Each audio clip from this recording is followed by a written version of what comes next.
Selamat malam dan selamat datang teman-teman semuanya di Kombas Online Santo Benedictus. Ini Kombas pertama kita di tahun 2021. Selamat tahun baru semuanya buat teman-teman yang ada di sini. Aku mewakili seluruh tim Kombas Benedictus mau mengucapkan selamat hari tahun baru. Selamat hari tahun baru. Selamat tahun baru 2021. Semoga teman-teman semuanya di sini semakin sukses dalam karir masing-masing, sehat selalu. Tapi yang penting jangan cuma sukses duniawi ya, harus sukses rohani juga. Jadi harus tetap rajin baca firman tiap hari, rajin ikut Kombas Benedictus, misalnya nggak boleh bolong ya. Jadi kita harus menjadi murid Yesus di era modern ini. Sesuai dengan tema kita nih pada malam hari ini, yaitu The True Heart of Disciple, hati seorang murid. Tapi sebelum kita masuk ke temanya, aku mau nyapa dulu nih buat teman-teman yang udah bergabung di sini. Halo semuanya, selamat datang khususnya buat teman-teman yang baru pertama kali nih bergabung di Kombas Benedictus.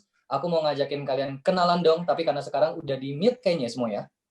Jadi aku mau ngajakin kalian kenalan untuk via chat dulu ya. Kita via chat dulu. Khusus buat teman-teman yang baru pertama kali bergabung di sini, kalian boleh ketik nama kalian, pekerjaan kalian, parokinya di mana atau domisilinya di mana, sama tahu Kombas Benedictus dari siapa atau diajakin malam hari ini bisa ikut Kombas Benedictus dari siapa? Nama, paroki, sama diajakin sama siapa? Atau tahu Kombas Benedictus dari siapa? Dengar-dengar sih tadi ada yang bilang ikut Kombas malam ini gara-gara ngelihat Frater Tommy nih pembicara malam ini. Katanya bahwa ini bagus, enak, jadi ikut deh ke sini. Nah, nggak apa-apa ya, tapi kita harap jangan cuma Frater Tommy dong nih.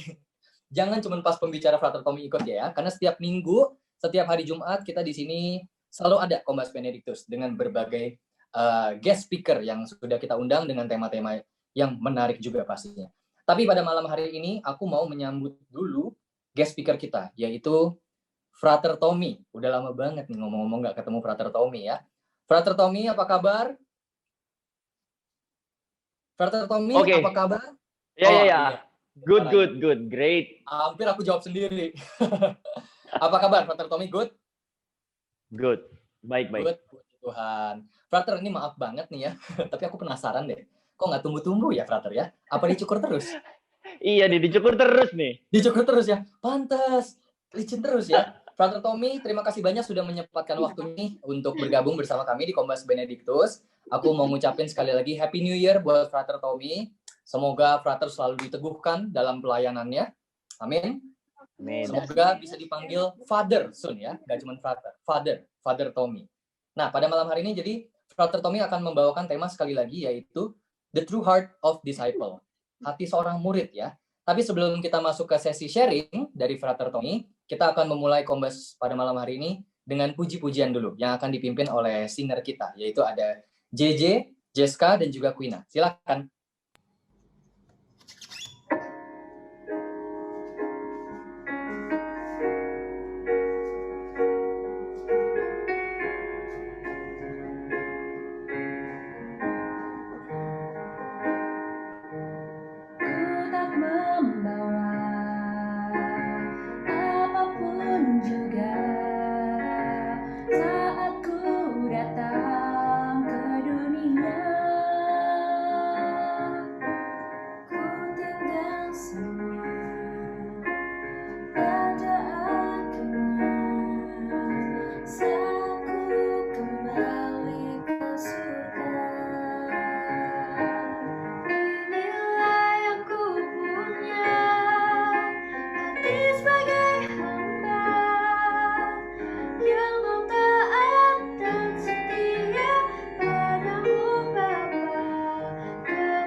dalam roh dan kebenaran sampai selamanya.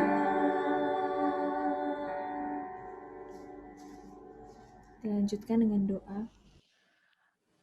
Mari teman-teman semuanya kita bersatu dalam doa, dalam nama Bapa dan Putra dan Roh Kudus. Amin. Selamat malam Tuhan yang baik. Terima kasih Tuhan karena Engkau telah mengumpulkan kami di Kombas pada malam hari ini. Tuhan, kiranya Tuhan Kau berkati kami semua yang ada di sini untuk topik yang akan di-sharekan lewat Frater Tommy Rizky. Kau ketuk hati kami, Kau berikan kami curahan Roh Kudus melalui Frater Tommy sehingga kami disegarkan kembali. Tuhan, betapa rindunya kami kepadamu Tuhan, kiranya Kau selalu ada di hati kami dan tidak pernah meninggalkan kami. Berkatilah kami 56 yang sedang bergabung pada malam ini, dan Kau dorong juga Tuhan untuk teman-teman yang mungkin ingin mengikuti Kombas pada malam ini. Kau tarik mereka Tuhan, agar kita semua bisa berkumpul dan memuliakan nama-Mu. Tuhan, sekarang kami akan memulai. Mohon perlindungan-Mu dan mohon pencerahan hanya daripada-Mu. Terima kasih Tuhan. Kemuliaan kepada Bapa dan Putra dan Roh Kudus, seperti pada permulaan, sekarang, selalu, dan sepanjang segala abad. Amin. Dalam nama Bapa dan Putra dan Roh Kudus. Amin. Amin. Thank you Fania, thank you JJ, Jessica, dan juga Quina buat suaranya yang merdu. Jadi aku mau kembali menyapa teman-teman yang sekarang udah ada 61 partisipan. Dikurang aku satu jadi 60 orang. Selamat datang buat 60 orang yang sekarang udah ada di sini. Selamat bergabung di Kombas Online Santo Benedictus. Dan aku mau ngajak kembali teman-teman yang baru pertama kali hadir pada malam hari ini untuk kenalan. Kenalan yuk. Tapi karena sekarang udah di-mute mic-nya, jadinya kita kenalan lewat chat dulu. Jadi khusus buat teman-teman yang baru pertama kali datang, kalian bisa ketik nama kalian, lalu kalian paroki mana atau domisilinya di mana, dan tahu Kombas Benedictus dari siapa atau diajakin sama siapa. Nama, paroki, sama diajakinnya sama siapa kemarin malam ini. Nanti di akhir Kombas, aku akan sapa kalian kembali, oke? Karena sekarang kita mau masuk ke sesi sharing dari Frater Tommy, The True Heart of Disciple. By the way, kalau misalkan teman-teman di sini ada yang mau bertanya nanti seputar apa yang Frater Tommy sharingkan, teman-teman bisa nunggu sesi Q&A ya. Dan sementara menunggu, kalian bisa ketik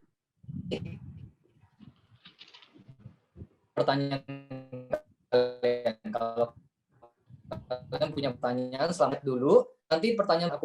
Oke, Oce? Frater Tommy sudah siap? Oke. Oke, silakan Frater. Oke, jadi teman-teman bisa dengar suaraku ya? Jelas ya? Oke. So, thank you so much buat MC kondang kita, Akui, buat 3 diva, JJ, Jessica, Quina, lagunya. Selamat malam teman-teman. Gila, kayaknya udah lama banget ya nggak balik ke Bene. Kayaknya udah kayak ribuan bulan purnama, udah tahun lalu terakhir kasih ke Bene. Jadi thank you buat Cik Shirley for having me here again. Merry Christmas, Happy New Year buat teman-teman. It's an honor for me to start your fellowship, untuk jadi orang yang pertama kasih firman di Bene. So it's an honor for me. Oke, so karena kalau aku ngomong itu panjang, jadi kayaknya kita nggak perlu perkenalan lagi, so kita langsung masuk aja ke topik biar nggak kemalaman. Oke, jadi topik kita malam hari ini kita akan bicara mengenai the heart of a true disciple. Jadi kita akan membahas tentang hati seorang murid. Jadi nanti kita mau sedikit menggali lebih dalam untuk memahami apa sih sebenarnya makna untuk menjadi seorang murid, disciple. Kalau teman-teman perhatikan, disciple itu di dalam bahasa Indonesia diterjemahkan sebagai murid, betul ya? Hati seorang murid, disciple. Dalam bahasa Inggris di kitab suci ditulis disciple. Tetapi nanti sambil jalan kita mau lihat lebih dalam lagi, sebenarnya ada nggak sih beda antara kata murid, disciple, dengan kata murid, student? Dua-duanya kalau diterjemahkan dalam bahasa Indonesia sama-sama murid. Tetapi kita mau coba pahami konteks apa sih bedanya disciple, kata yang biasanya dipakai di dalam kitab suci dengan konteks student, murid yang kita ketahui zaman sekarang. Karena kalau teman-teman buka di Yohanes 15 ayat 8, Yohanes 15 ayat 8 bisa bantu baca nggak ya? Cik Shirley kali ya. Yohanes 15 ayat 8.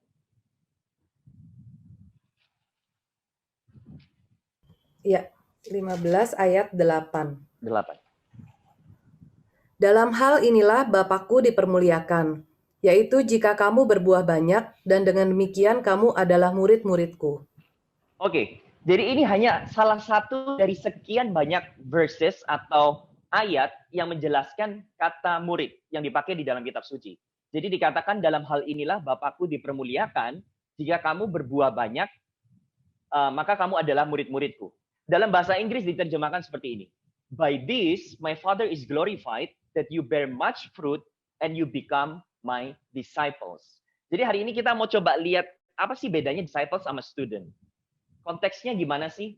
Dan nanti kita juga akan bahas lebih dalam lagi nilai-nilai atau esensi untuk menjadi seorang murid. Nah, tapi sebelum aku mulai, aku nggak tahu teman-teman bakal setuju apa enggak, tapi aku mau membuat satu asumsi dulu sebelum aku mulai. Jadi,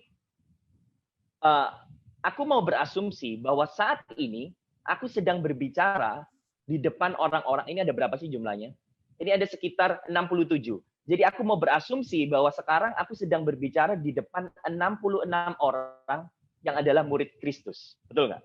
Kalau setuju kasih jempol. Atau at least aku sedang berbicara sama orang-orang yang sedang berusaha atau ingin atau tertarik untuk menjadi murid Kristus. Setuju? Aku rasa teman-teman akan setuju. Karena kalau aku sedang berbicara dengan orang yang bukan murid Kristus di sini atau tertarik untuk mengikuti Kristus, aku rasa teman-teman nggak akan pernah capek-capek membuang waktu ikut persekutuan malam hari ini. Kalau teman-teman bukan murid Kristus, aku percaya teman-teman nggak akan buang energi dan waktu untuk ikut atau mungkin buang paket internet, paket data untuk mendengarkan firman atau pengajaran malam hari ini. Jadi kenyataannya, ketika teman-teman sekarang duduk di sini, join this fellowship, aku melihat bahwa kehadiran teman-teman, your presence here, virtually of course, memberikan satu tanda atau sign kalau every one of us in this place, in this online conference, setiap dari teman-teman yang ada di sini adalah murid-murid Kristus. Nah, kita udah setuju dengan asumsiku. Nah, sekarang pertanyaannya adalah, aku mau tanya sedikit lebih dalam, hati ke hati, heart to heart. And you don't have to answer this question here publicly. You can answer this, within your heart. Aku mau tanya. Tadi teman-teman bilang bahwa kita adalah murid Kristus. Tapi pertanyaannya yang lebih dalam yang mau aku lemparkan ke teman-teman adalah, have you ever asked yourself, like, have I really become the true disciple of the Lord? Apakah teman-teman sudah pernah bertanya pada diri sendiri, apakah aku sudah benar-benar menjadi murid Kristus? Karena dua hal ini adalah dua hal yang berbeda. Kita dipanggil untuk menjadi murid Kristus, disciple. Dan kita menanggapinya dengan bilang, yes. Dan teman-teman sudah katakan itu tadi. And after responding the call to be his disciple, mungkin ada yang bilang, oke, aku mau jadi murid Kristus. Besok aku akan ikut sekolah minggu. Sekolah minggu. Sekolah minggu kan buat anak TK. Apa namanya? Katekumen. Oke, aku mau jadi murid Kristus. Besok aku mau ikut katekumen. Oke, deal. And then besok ikut katekumen, 6 bulan kemudian teman-teman dibaptis. Okay, now I'm a Catholic. Teman-teman bilang, I'm a Catholic. But wait, the question is, apakah teman-teman dan saya, pertanyaannya, sudah benar-benar menjadi murid Kristus? Karena ada satu masalah besar bagi orang Katolik modern zaman sekarang, yang menurut aku sangat bermasalah, karena sebenarnya kita itu tidak punya pemahaman yang tepat tentang menjadi seorang murid. Disciple. Seringkali kita punya pandangan yang cukup kabur tentang esensi menjadi seorang murid. Aku kasih teman-teman satu contoh. Aku punya satu teman, supaya gampang kita sebut aja lah namanya siapa ya. Aku punya satu teman, anggaplah namanya Angelina. Oke? Aku punya satu teman namanya Angelina. Suatu hari Angelina itu kenalkan temannya dia ke aku yang aku belum kenal. Oke, kita belum pernah ngobrol, so we are total stranger. Sebutlah namanya temennya Angelina yang aku belum kenal ini, namanya siapa? Jolie, Angelina Jolie. Oke, so Angelina kenalin aku sama Jolie. Belum pernah ketemu, belum pernah ngobrol. Akhirnya kita ketemu dan kita ngobrol. Kita ngobrol panjang lebar banyak hal. Setelah ngobrol, si Jolie pulang. And then aku tanya sama si Angelina. Karena out of curiosity, out of kepo, aku tanya sama Angelina, is she a Catholic? Is Jolie a Catholic? Dan kemudian tahu nggak, Angelina kemudian lihat aku dengan shock. Dia lihat dengan tampang yang tertegun. Dan kemudian dia jawab aku kayak gini. What? Oh, ya karena kamu Tommy, dia bilang. Karena kamu Tommy belum pernah ketemu sama Jolie, dia bilang. Terus kemudian dia keluarkan cellphone-nya. Dia tunjukin foto dia, Angelina, dengan si Jolie. Dia kemudian zoom di bagian background, terus dia bilang kayak gini, coba lihat ini. Dia tunjukkan bahwa di rumahnya Jolie itu punya satu lemari besar, apa sih namanya, bookshelf kayak gini, gede. Terus si Angelina bilang, kamu lihat lemari itu, isinya semua buku rohani. Jadi si Jolie punya satu rak besar, bookshelf, apa sih namanya bookshelf, rak buku besar, isinya banyak buku rohani, mulai dari tulisan Bapak Gereja abad pertama, abad kedua, abad tiga, mulai dari tulisan Saint Augustine, Saint Bernard, Saint Justin, all the saints ada di sana, dia bilang. Terus lagi ditambah di bagian bawah buku ada begitu banyak patung rohani, mulai dari Saint Michael, Mama Mary, terus kemudian ada patung, semua patung rohani ada di sana. Kemudian si Angelina bilang, of course, she must be a Catholic. Saya nggak tahu apakah teman-teman kadang-kadang punya konsep yang sama dengan konsep yang seperti ini. Ketika engkau ditanya, are you a disciple of Christ? Apakah teman-teman murid Kristus? Mungkin teman-teman akan jawab dengan begitu bangga, dengan begitu proud. Teman-teman akan jawab, of course. Masa nggak lihat nih loh kalung salibku? Masa kalung salibku kurang besar? Ya kan? So this is a sign that I'm the disciple of Christ, dengan menunjukkan kalung salib. Atau mungkin teman-teman akan jawab murid Kristus, ya jelaslah. I have 50,000 spiritual books in my library, in my house, and I read all of them. So ask me about theology. I know, I understand. So I'm a Catholic. Atau mungkin teman-teman akan jawab, ya jelaslah aku orang murid Kristus. Apa sih namanya? Kesukaan musikku aja udah lagi bukan EDM. Aku sekarang kalau dengar musik itu selalu musik rohani dari pagi sampai malam. Jadi udah pasti aku pengikut Kristus. Bahkan musikku bukan lagi musiknya Hillsong cuy. Udah nggak pop lagi. Aku kalau dengerin lagu rohani lagunya Gregorian yang bahasa Latin. Jadi udah kayak ngawang-ngawang di surga. Kurang murid Kristus apa? Iya kan? Atau lagu-lagu Taise. Atau mungkin teman-teman akan jawab kurang jadi murid Kristus seperti apa? Tiap hari aku udah posting di IG story tentang ayat kitab suci, tentang katekismus gereja Katolik, kurang apa? Bahkan stiker mobilku di belakang stikernya gambar keluarga kudus, and so on and so forth. And then you ask me, am I a Catholic? Am I a follower of Christ? Am I a disciple of Christ? Of course, I'm a disciple of Christ. Cuman saya mau katakan ini ke teman-teman, that you have to be very careful. Kenapa? Karena semua yang aku sebutkan tadi di atas, semua itu menunjukkan apa yang engkau konsumsi, what you consume. Tetapi itu tidak menunjukkan who you are. Teman-teman dapat maksudku? Sekali lagi aku ulangi. Ketika teman-teman menganggap bahwa menjadi pengikut Kristus atau menjadi murid Kristus itu soal semua yang tadi aku katakan di atas, bahwa teman-teman mendengarkan musik rohani, teman-teman membaca bacaan rohani, teman-teman ikut Bible study, semua itu tidak menunjukkan who you are. Apakah teman-teman adalah murid Kristus. Tapi itu hanya menunjukkan apa yang teman-teman konsumsi untuk menambah iman teman-teman.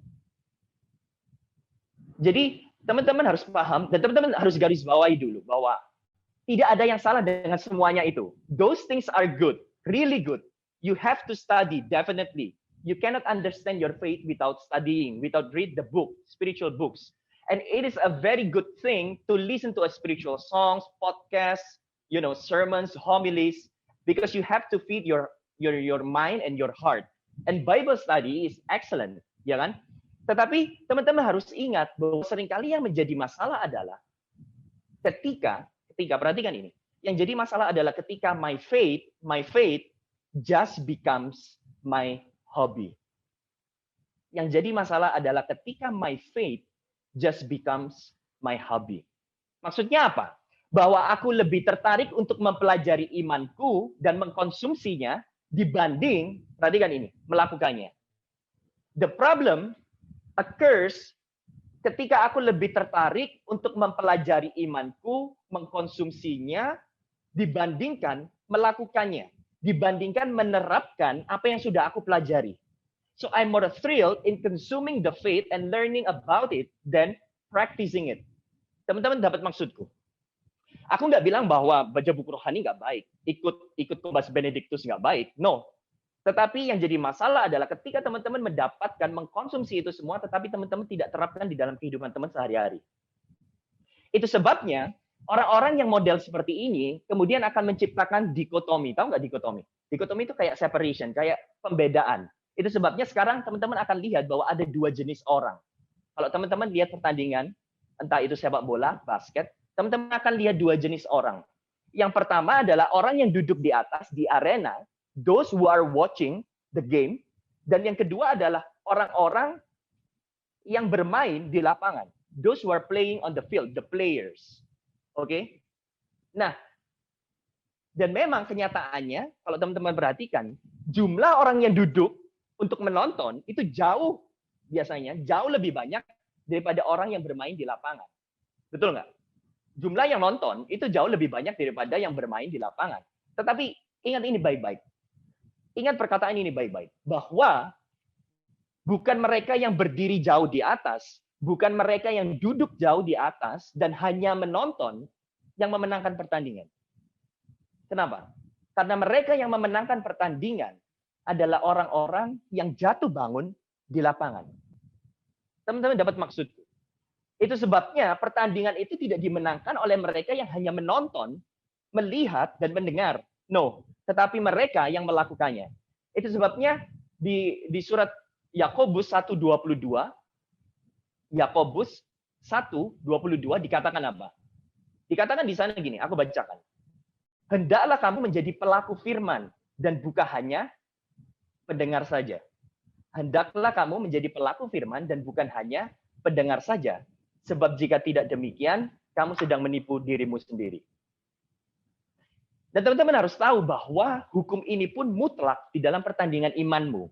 And this is applied to your faith. Saya nggak katakan sekali lagi, perhatikan. Saya nggak katakan sekali lagi bahwa mendengar, belajar, ikut Bible study, itu nggak penting. No, it's very important. But yang aku mau bilang bahwa kalau semua itu hanya berhenti di sana, and you do not put your faith into practice, I'm just afraid that your faith will just become a hobby.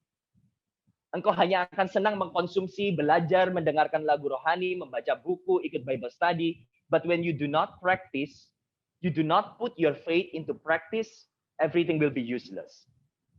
Itu sebabnya di ayat 25, masih tempat yang sama, Yakobus 1, lanjutannya ayat 25 dikatakan apa? Dikatakan di sana, teman-teman bisa baca di kitab suci masing-masing, aku yang bacakan. Dikatakan di sana bahwa tetapi barang siapa meneliti hukum yang sempurna, hukum yang memerdekakan orang dan bertekun di dalamnya.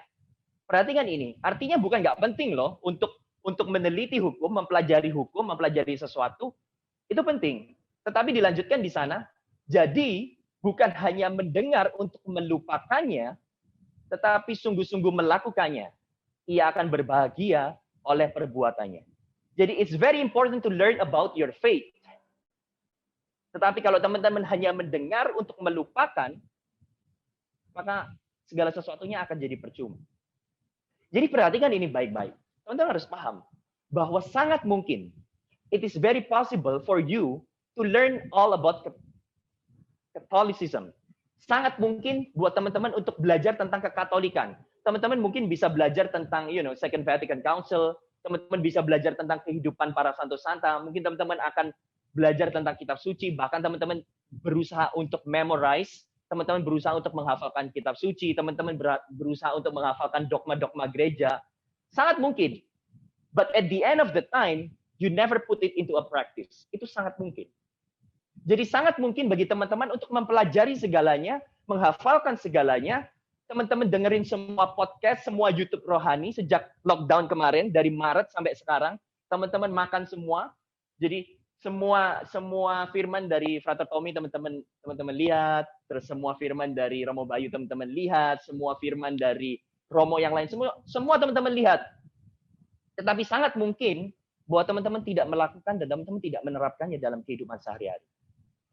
So, it's possible to realize that you are a believer. Teman-teman percaya bahwa teman-teman adalah orang yang percaya, teman-teman orang Katolik, but you never become a disciple. Karena orang yang percaya dengan murid itu hal yang berbeda. Dengan mengatakan bahwa teman-teman orang Katolik tidak serta-merta menjadikan teman-teman seorang murid. Kenapa? Karena setan pun percaya. Bahkan kalau teman-teman baca kitab suci, teman-teman baca gospel, teman-teman baca Injil, ketika Yesus menghardik setan di dalam diri seseorang, setan katakan bahwa engkau anak Allah. Setan pun percaya bahwa Yesus anak Allah. Dan jangan katakan bahwa kalau kita sudah percaya bahwa Yesus adalah Tuhan, so kita murid. Belum tentu. Yang membedakan adalah sekalipun iblis percaya, setan percaya bahwa Yesus adalah Tuhan, setan tidak pernah melakukan apa yang diperintahkan oleh Tuhan. And that's what's the difference between just believer, that's the difference between just becoming a Catholic dengan menjadi seorang murid. Teman-teman dapat maksudnya ya? Nah, maka seharusnya yang menjadi pertanyaan buat kita sekarang adalah, yang jadi bahan renungan kita hari ini adalah, am I really a disciple? Apakah aku benar-benar seorang murid? Maka untuk bisa menjawab itu, aku mau kasih teman-teman sedikit gambaran tentang apa itu murid. Coba sekarang sih, kalau teman-teman aku tanya, apa yang keluar di pikiran teman-teman ketika teman-teman mendengar kata murid? Apa yang ada di pikiran teman-teman kalau teman-teman mendengar kata murid? Aku mau tanya sih, siapa ya? Eri kali ya? Kalau aku bilang kata murid, apa yang keluar di pikiranmu? Eri? Satu. Ya, Frater. Ya. Murid itu kayak gimana ya? Maksudnya kayak ngikutin sesuai ajaran yang gurunya ajarin lah. Apa yang diajarin yang baik pasti kita ikutin. Apa yang diajarin kita ikutin. Oke, thank you. Ya. Aku nggak ngerti, mungkin that's right. Tetapi aku percaya bahwa ketika teman-teman dengar konsep murid, hal pertama yang mungkin paling umum yang teman-teman akan bayangkan di kepala teman-teman adalah ya kayak anak lagi sekolah, betul nggak? Itu murid, betul ya? Anak lagi sekolah atau ada mahasiswa, itu murid. Artinya apa? Teman-teman sign up di sebuah sekolah, di sebuah kampus, kemudian teman-teman enroll in a school, in a university, pick the subjects, teman-teman ambil kuliah, SKS apa yang mau teman-teman ambil, kemudian teman-teman tentukan kapan teman-teman mau sekolah, jam berapa teman-teman sekolah, jam berapa teman-teman kuliah. Oke, hari ini aku akan sekolah, aku akan kuliah dari Senin sampai Jumat jam 8 sampai jam 12. Teman-teman pergi ke kelas, ke lecture hall, kemudian ada satu guru datang, ada profesor datang, dia lagi ngajar, teman-teman mendengarkan, teman-teman nyatet. Setelah itu, setelah selesai ngapain? Pulang. Betul nggak? That's the definition of student, murid, yang seringkali kita kenal. Oke? Jadi, murid itu hanya show up, hanya muncul di saat-saat dia dibutuhkan. Atau di saat-saat dia diharapkan untuk hadir. Oke, Senin sampai Jumat jam 8 sampai jam 12. Atau nanti ada tambahan ekstrakurikuler dari jam 3 sampai jam 5. Setelah itu, ya aku pulang. Oke? That's the definition or that's the context of, that's the idea of student yang seringkali kita pahami. Nah, tapi teman-teman harus ingat bahwa pengertian ini sangat jauh berbeda dengan pengertian murid as disciple. Seperti yang teman-teman baca di dalam kitab suci. Maka saya mau ngajak teman-teman sedikit mundur 2000 tahun yang lalu, kembali ke abad pertama, di mana Yesus masih hidup, ke zaman Yesus, 2000 tahun lalu. Karena kita mau coba paham apa sih pengertian disciple menurut kitab suci. Jadi kata disciple itu diambil dari bahasa Yunani, mathetes, yang artinya simply learner. Artinya orang yang sedang belajar atau orang yang belajar. Itu adalah arti dari kata disciple. Tetapi teman-teman harus paham bahwa disciple is not just an ordinary student. Pengertian disciple dalam kitab suci itu tidak sama dengan pengertian student yang tadi aku kerap kali sampaikan. Kenapa? Karena di abad pertama dalam budaya orang Yahudi di zaman Yesus, kalau teman-teman adalah seorang murid, disciple, maka yang pertama pasti teman-teman punya seorang guru. Betul ya? Teman-teman punya rabi. Orang Yahudi sebut gurunya sebagai seorang rabi. Teman-teman nggak bisa jadi murid kalau nggak punya guru. Oke? Jadi yang pertama, seorang murid pasti punya guru, rabi. Tetapi teman-teman harus paham bahwa rabi itu lebih dari seorang guru yang kemudian hanya bicara 2-3 jam, memberikan lecture, giving lecture, kayak gurumu yang di sekolah, datang jam 8 sampai jam 12, kasih pelajaran terus pulang. No.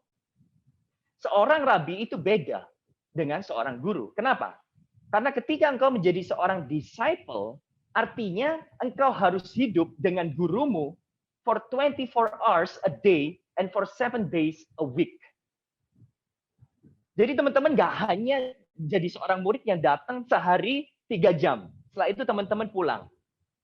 Oke, dalam seminggu teman-teman datang cuma 5 hari, Sabtu Minggu libur. It's not disciple. Kenapa? Karena ketika teman-teman bilang bahwa engkau adalah seorang disciple, seorang murid, disciple, artinya engkau harus hidup bersama gurumu, you live with your rabbi, engkau melakukan segala sesuatu bersama dengan gurumu 24/7. You share meals together in one table, you travel with him together, you talk to him, and you even sleep with your rabbi. Teman-teman pergi dengan gurumu, teman-teman makan dengan gurumu, teman-teman tidur dengan gurumu, kemanapun teman-teman pergi, teman-teman nggak pernah apart, teman-teman nggak pernah terpisah dengan rabimu. That's disciple pada zaman Yesus. Nah, pada saat engkau bersama dengan rabimu, seorang disciple akan memperhatikan bagaimana rabiku berdoa. Jadi kalau aku seorang disciple pada zaman Yesus, aku akan pergi bersama rabiku dan aku akan memperhatikan bagaimana rabiku berdoa, aku akan memperhatikan bagaimana rabiku berajar, aku akan memperhatikan dengan jeli bagaimana rabiku itu memperlakukan orang miskin, aku akan memperhatikan bagaimana rabiku kemudian berdebat dengan rabi lain. So the idea is that dengan melihat kehidupan sang rabi, dengan melihat kehidupan sang guru, every little thing in his life, you are trying to be like him. Engkau belajar supaya cara hidup sang rabi itu kemudian menjadi cara hidupmu. Engkau mengikuti sang rabi 24/7 supaya pola hidup sang rabi itu nanti akan menjadi pola hidupmu. Because remember this, a good disciple is always living the life of his rabbi. Seorang murid atau disciple yang baik itu selalu menghidupi kehidupan yang persis sama dengan yang dilakukan oleh gurunya. Oke? Jadi teman-teman akan paham sekarang kenapa kalau setiap kali teman-teman baca kitab suci, baca Injil, teman-teman akan menemukan kisah di mana Yesus memanggil para murid, betul ya? Panggil Petrus, panggil Andreas, panggil Matius, dan yang lain. Teman-teman akan paham sekarang kenapa setiap kali Yesus memanggil muridnya, Yesus nggak pernah katakan gini, oke, Petrus, Peter, sekarang kamu jadi murid ya, kamu jadi my disciple. Sekarang kamu isi formulir pendaftaran, you sign up, masukin ke kotak, nanti waktu aku ngajar jam 3 sore di sinagoga, kamu datang ke sana. Yesus nggak pernah katakan seperti itu. Yesus nggak pernah katakan ke Petrus, nanti ya hari Senin sama Kamis, jam 3 sampai jam 5, kamu pergi ke Bait Allah. Aku mau bersih-bersih Bait Allah. Nanti kamu datang aja waktu aku marah-marah bersih-bersih Bait Allah. Bantuin aku bersih-bersih Bait Allah. Enggak. Yesus nggak pernah bilang sama Matius, oke, kamu mau jadi muridku, enroll, nanti kamu datang waktu aku kasih pelajaran di atas bukit. Yesus nggak pernah katakan seperti itu. Setiap kali Yesus memanggil seseorang untuk menjadi murid, hal pertama yang Yesus katakan apa? Coba kita lihat Matius 4:18-19. Matius 4:18-19. Ini adalah kisah di mana Yesus memanggil Petrus dan Andreas. Ada yang bisa baca nggak ya? Mungkin Gaby kali ya. Matius 4:18-19. Matius 4:18-19. Dan ketika Yesus sedang berjalan menyusur danau Galilea, ia melihat 2 orang bersaudara, yaitu Simon yang yang disebut Petrus dan Andreas saudaranya. Mereka sedang menebarkan jala di danau sebab mereka penjala ikan. Yesus berkata kepada mereka, "Mari ikutlah aku dan kamu akan kujadikan penjala manusia." Oke, perhatikan apa yang Yesus katakan ketika dia memanggil Petrus dan Andreas. Dia katakan dalam bahasa Ibrani, leh ahrai. Artinya, Yesus bilang, katakan dalam bahasa Inggris, come and follow me. Jadi setiap kali Yesus memanggil seseorang untuk menjadi murid, bahkan ini adalah formula yang diucapkan oleh semua rabi Yahudi pada zaman Yesus ketika mereka memanggil seorang murid. Dia akan katakan leh ahrai, artinya come and follow me. So Jesus said, follow me. Yesus nggak pernah cuma bilang just sign up for classes and kamu nanti datang jam sekian sampai jam sekian, terus kamu boleh pulang. No, Yesus nggak katakan seperti itu. Tapi Yesus bilang follow me. Artinya kamu ikutin aku 24/7. Kamu ikuti aku setiap jam, setiap menit, setiap detik. Do you get what I mean? Itu sebabnya hal yang sama terjadi ketika Yesus memanggil Matius, si pemungut cukai. Yesus masuk ke tempat Matius, waktu itu Matius lagi kumpul sama pemungut cukai, dan kemudian dia tunjuk sama Matius, dia katakan apa? Cuma 2 kata, follow me. Follow me. Jadi teman-teman paham bahwa kata-kata leh ahrai, follow me, adalah kata yang digunakan untuk menunjukkan bahwa aku mau kamu menjadi muridku, my disciple. Dan untuk menjadi muridku, my disciple, kamu nggak bisa cuma ikutin aku pada waktu-waktu tertentu. You should follow me at every moment of your life. Tapi sayangnya, masalahnya banyak orang Katolik, kan kayak gitu toh. Kita itu seringkali jadi orang Katolik yang lupa. Ketika ditanya, apakah kamu Katolik? Iya. Apakah kamu murid Kristus? Iya. Tetapi Katoliknya itu nggak 24/7. Berapa banyak di antara kita yang berpikir bahwa kalau kita bicara soal hal rohani, ya bicaranya pas hari Minggu aja, pas kita ke gereja. Betul nggak? Atau at least sama Jumat lah, waktu aku ikut Bene. Oke, jadi Jumat ikut Bene, Sabtu, oke, weekend. That's time for, young, wild, and free. Kita berpikir bahwa Katolik kita itu cuma ada waktunya. Nanti Minggu aja. Itu pun minggunya cuma 1,5 jam di gereja. Setelah itu, oke, let's rock and roll. Jadi kita nggak paham. Kita seringkali berpikir bahwa ketika ditanya, nggak baca kitab suci? Ya baca kitab suci, nanti sekalian lah hari Minggu ke gereja. Weekend gimana? Sibuk lah. Masih kerja. Jadi kita berpikir bahwa kehidupan rohani itu terbatas hanya pada saat-saat tertentu. But that's not the idea of the disciple yang Yesus maksud. And it is so sad ketika kita sebagai orang Katolik, kita memandang diri kita sendiri, dan kemudian kita menilai identitas diri kita sebagai seorang murid, kita melihat iman kita itu cuma sebagai iman yang part-timer. Kita kemudian jadi murid yang cuma paruh waktu. Hari Minggu doang. Hari Jumat doang, waktu Bene. Sisanya, ya nggak tahu.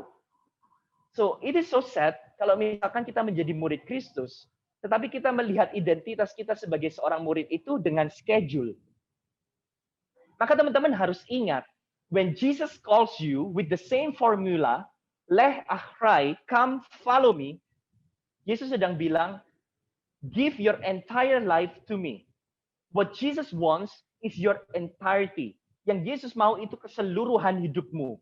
Gak cuma pada hari Minggu. Gak cuma pada saat hari Jumat. Atau di saat-saat yang mungkin nyaman buat teman-teman. Maka hal pertama yang teman-teman harus ingat adalah tentang the heart of a true disciple. Hal pertama yang teman-teman harus ingat adalah soal imitation. First word, imitation. Ketika aku bicara tentang imitation, aku nggak sedang bicara tentang imitasi dalam arti negatif. Teman-teman bayangkan, aku nggak bermaksud kayak teman-teman bayangkan imitasi kalau teman-teman pergi ke pasar Tanah Abang gitu ya, atau teman-teman ke pasar Senen, terus kemudian teman-teman pengen beli tas mahal tapi budgetnya kurang, terus teman-teman beli tas KW, oke? Beli Hermes atau beli kayak Chanel, teman-teman beli kayak Louis Vuitton, tapi nggak cukup uangnya, terus teman-teman beli barang imitasi KW. That's not what I mean about imitation. Jadi imitasi yang aku maksud bukan imitasi barang murahan. No. That's not what I mean. Tetapi ketika aku bicara soal imitasi, when I say that the disciple must imitate his rabbi, Artinya adalah bahwa teman-teman harus menjadi seperti gurumu.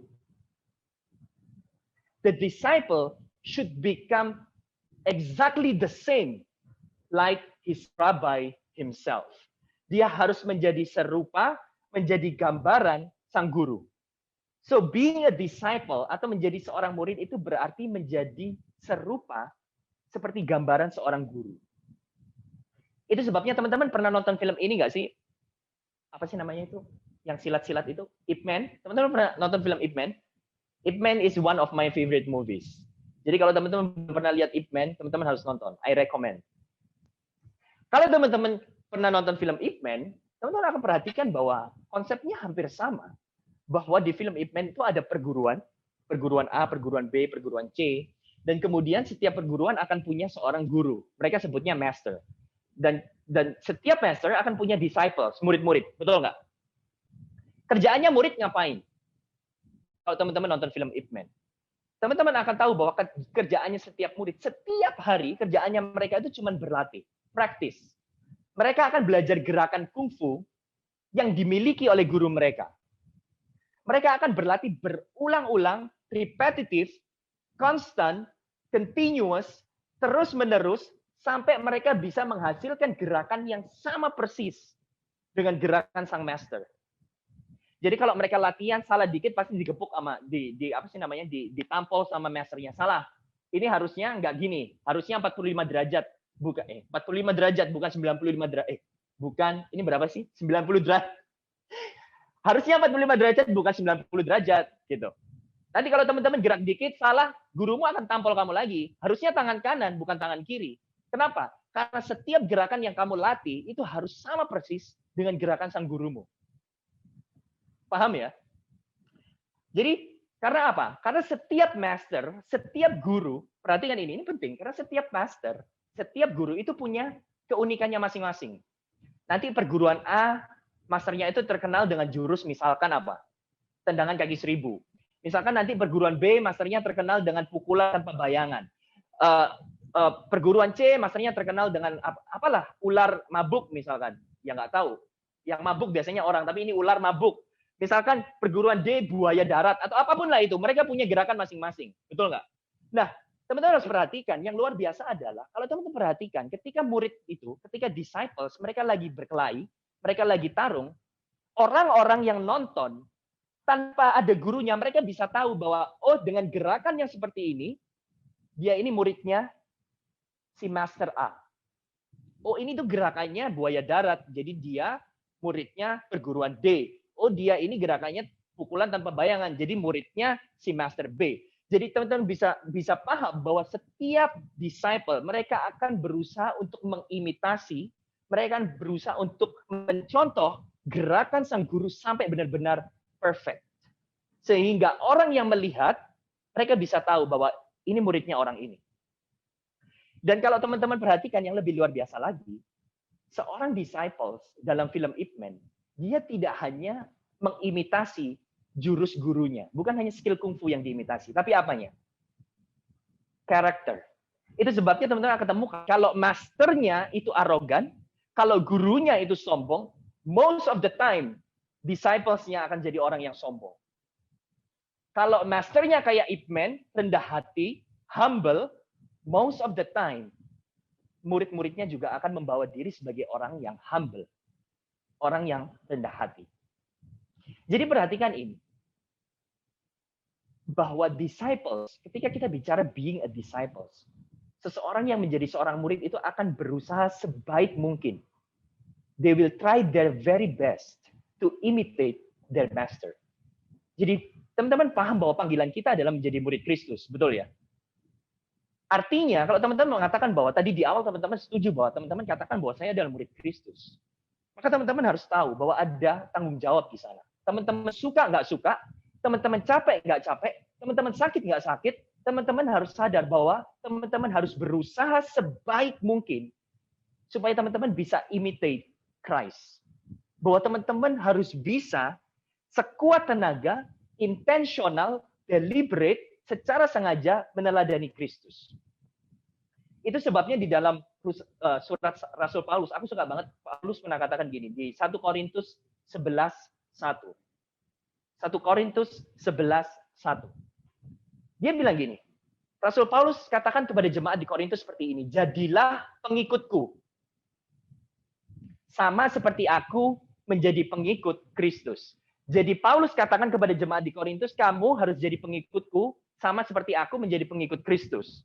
Di dalam bahasa Inggris jauh lebih beautiful, jauh lebih indah. Kenapa? Karena di dalam bahasa Inggris dikatakan, Paulus katakan gini, be imitators of me as I am of Christ.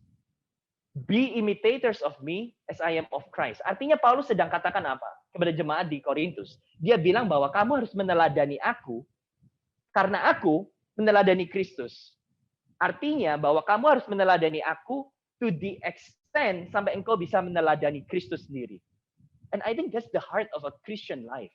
To imitate our Lord, to think like Him, to speak like Him, to serve like Him, and to love like Him. And that's the heart of a true disciple. Ketika engkau berusaha untuk menjadi serupa dengan gurumu, engkau berpikir sebagaimana cara gurumu berpikir, engkau berbicara sebagaimana cara gurumu berbicara, engkau melayani sebagaimana cara gurumu melayani, dan engkau mencintai sebagaimana cara gurumu mencintai. Jadi, ini poin yang penting berikutnya. Menjadi seorang disciple berarti membiarkan seluruh hidup sang guru itu sekarang menjadi cara hidupmu. Apa yang dilakukan Tuhan Yesus, itu harus engkau lakukan. Jadi engkau mengizinkan dirimu itu untuk dirubah, engkau mengizinkan dirimu itu untuk ditempa habis-habisan, engkau membiarkan dirimu itu untuk dibentuk setotal-totalnya, sehingga engkau tidak lagi mampu melihat dirimu sebagai dirimu sendiri. Jadi ketika engkau lihat dirimu, sekarang bukan dirimu sendiri yang kamu lihat, tetapi engkau melihat diri sang guru. Jadi ketika sekarang engkau keluar, engkau tidak lagi melihat Akui sebagai Akui. Engkau tidak lagi melihat Jennifer sebagai Jennifer. Engkau tidak lagi melihat Elisa sebagai Elisa. Tetapi ketika engkau keluar, ketika orang lihat kamu, orang harus lihat bahwa yang ada di dalam dirimu sekarang adalah pribadi yang kamu sekarang sebut sebagai guru dan Tuhan, Rabboni dalam bahasa Hebrew, sebagai pribadi yang ada di dalam dirimu, yaitu Yesus. Jadi the heart of a true disciple adalah yang pertama adalah imitation. Nah, tapi masalahnya, we have to be honest, kita harus jujur bahwa nggak mudah untuk meneladani Kristus. Untuk meneladani Kristus itu ada satu masalah besar yang aku suka.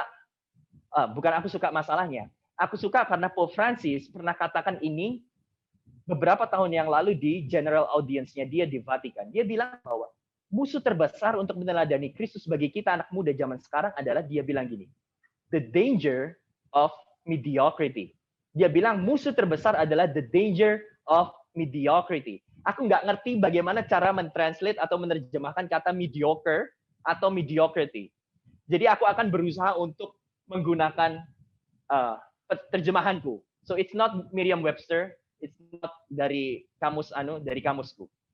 Jadi setiap orang, ya, jadi orang yang spiritually mediocre atau orang yang hidup di dalam mediocrity adalah orang yang di dalam kehidupan rohaninya, perhatikan ini ya, orang yang spiritually mediocre adalah orang yang di dalam kehidupan pribadinya atau kehidupan rohaninya itu menjadi terlalu cepat puas, menjadi terlalu cepat nyaman karena dia sudah merasa dia cukup baik. Tadi ada yang jawab kayaknya setengah-setengah ya, if I'm not mistaken di chat.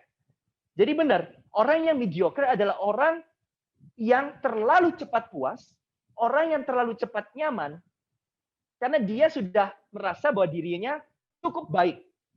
Cuman cukup baik, dia udah merasa cukup. Nah, tapi teman-teman harus ingat bahwa makanya itu orang-orang yang mediocre itu biasanya gini, kalau ditanya, kamu Katolik? Iya Katolik. Gimana hidup rohaninya? Ya pokoknya ikut Tuhan lah. Pokoknya ya aku ya nggak gimana-gimana. Ya oke lah. Yang penting itu lumayan baik. Good enough is enough. Aku belum jadi the best version of me dalam hal rohani. Belum kudus, tapi ya nggak apa-apa lah. Yang penting kan nggak ancur-ancur amat. Aku nggak ngerampok bank, aku nggak membunuh, ya kan? Aku nggak selingkuh, ya cukup lah. Pokoknya jadi orang Katolik itu cukup yang, ya cukup lah, pokoknya cukup baik, itu cukup. Tetapi teman-teman harus perhatikan ini penting. Orang yang mediocre adalah orang yang kemudian melihat sekitar dan kemudian menjadi puas karena dia ngelihat bahwa dirinya itu bukan yang terburuk. Sekalipun dia tahu bahwa masih ada ruang untuk dia untuk menjadi lebih baik. Dia tahu dia bisa jadi lebih baik, tapi dia nggak mau. Dia sudah puas karena dia merasa ketika dia lihat orang lain, ya aku bukan yang terburuk kok, so it's enough. Itu orang yang mediocre. Dan menurut Pope Francis, ini adalah masalah terbesar bagi kita untuk meneladani Kristus.